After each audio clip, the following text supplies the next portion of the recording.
Hi everyone! Did you know that about 30% of people had flat feet and don't even know it? Imagine standing all day or walking through the mall with feet that don't support your body weight. Today, Professor Dr. Tanner and I are diving into the flat feet subject. If you want to know more about it, if you want to know what causes them, stay with us. Hello again, thanks Professor. There is a lot of wealthy information about you on Google. Thanks for accepting. Is there anything you want to start with? It's a pleasure for me also. Thank you very much for calling me. Thank you so much. Today we want to speak about the flat foot. What do you think about it totally? What is the flat foot actually? Flat foot is not only a shape difference. Foot is a very complex structure. If you think that starting from your hip to your ankle, there are only, as you see here, there are only 4 bones, long bones. But after the ankle, we have about 26 bones. True. This shows that the foot is a very complex structure and it has a dual function.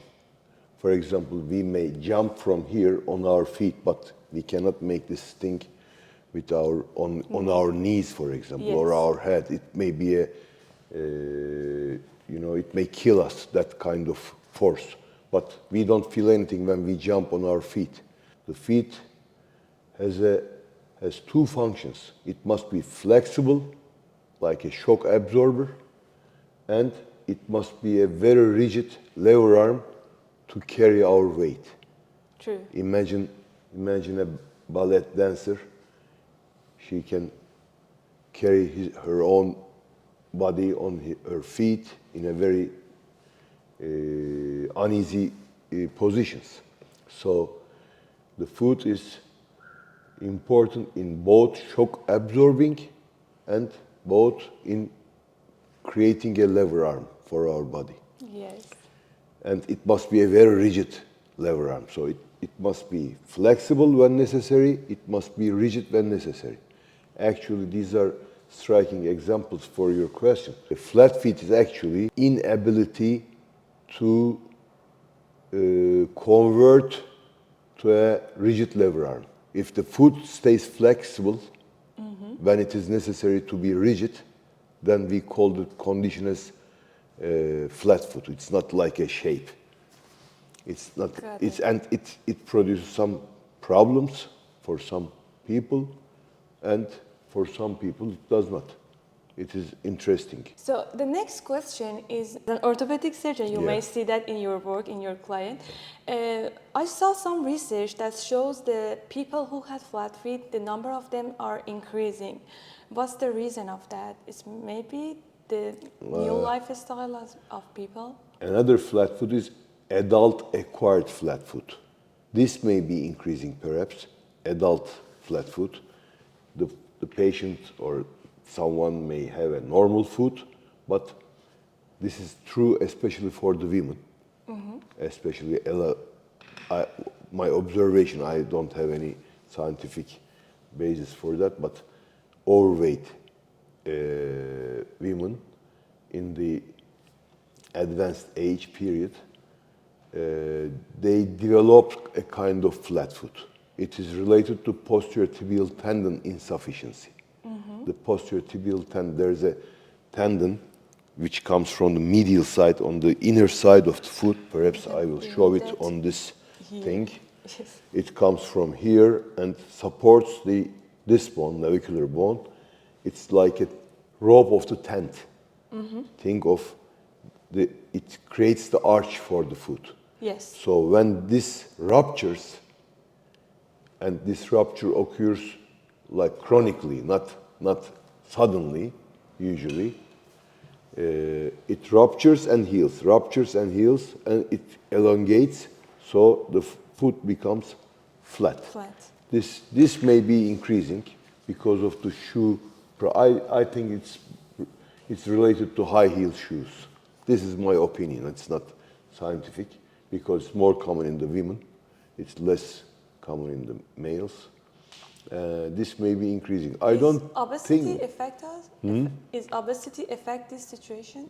I think so. This is again my observation. Obesity, high heels, female sex are all related to that, I think. Perhaps the people become more aware. Awareness is maybe a factor. But the good news is not all flat feet, the childhood flat feet stays like that. Some of them improve until the age of 8. Actually, in the early ages, like until 3 years of age, all feet look flat because the skin, the fat under the skin is higher in the babies. Yes. So this arch is, it's not prominent, and it looks like a flat foot, but it's not. So if any kind of treatment, or if the parents become sorry, it's better to be sorry after 8 years of age. We speak about the flat feet. There is high arch as well. Yes. This is cavus foot. We Yes. call it cavus foot. It is actually, it's another big problem. This time the foot is always just like always rigid, Yes.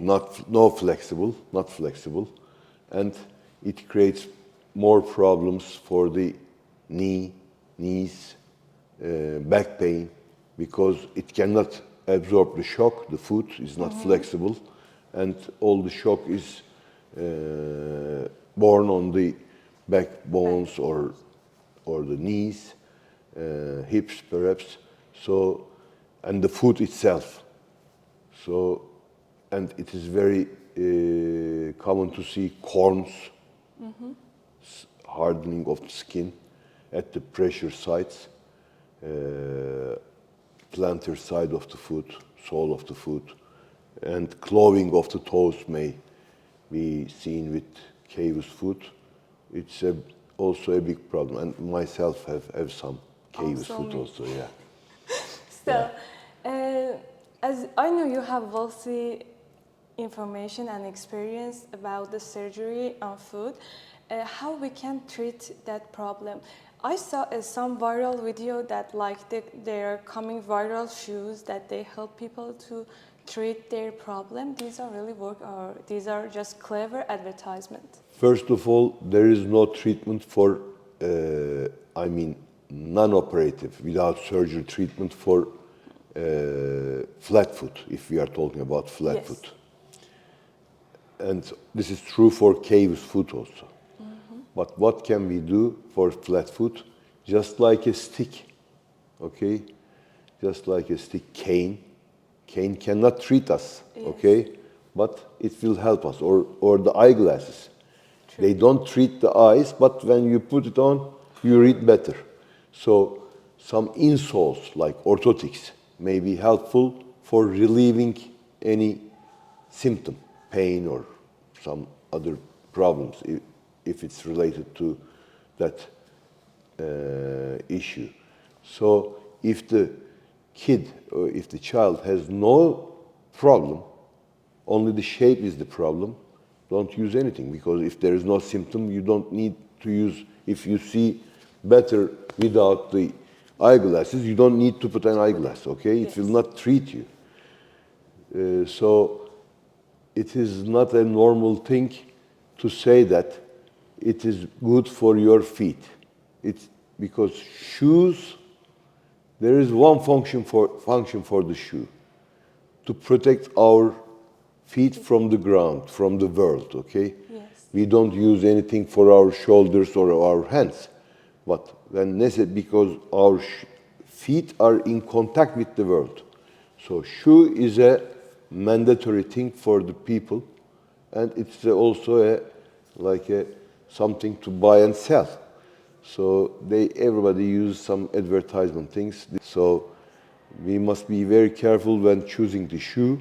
Shoe at the beginning must not be harmful. This is the first thing. You know, primum non nocere, No. Latin word. This is the first principle of medicine. I don't want any benefit, but first do not make any harm. Primum non nocere. Yes. So a shoe, narrow shoes, especially women's shoes, high heel shoes, narrow shoes may be very harmful for the body. Yes. If a shoe is healthy, it must It must be comfortable, that's it. How's the surgery for flat feet? The flat feet after 8 years of age. If the child still has some complaints, It's for congenital? yeah, for the developmental or for the childhood, not adults, okay? True. For the adulthood, the same applies again. But for adult acquired flat foot with posterior tibial tendon insufficiency, in the early when there are several stages of the problem, it's better to make the treatment earlier. So how many hours is taken and how long is to be healing? Need to be Healing takes about 6 weeks minimum. The child can walk in during No, the time? No. during that time, 6 weeks in the cast, because the bones are cut and Yes. they have to heal. Some soft tissues have to heal. So 6 weeks in a cast, and after that he is able to walk.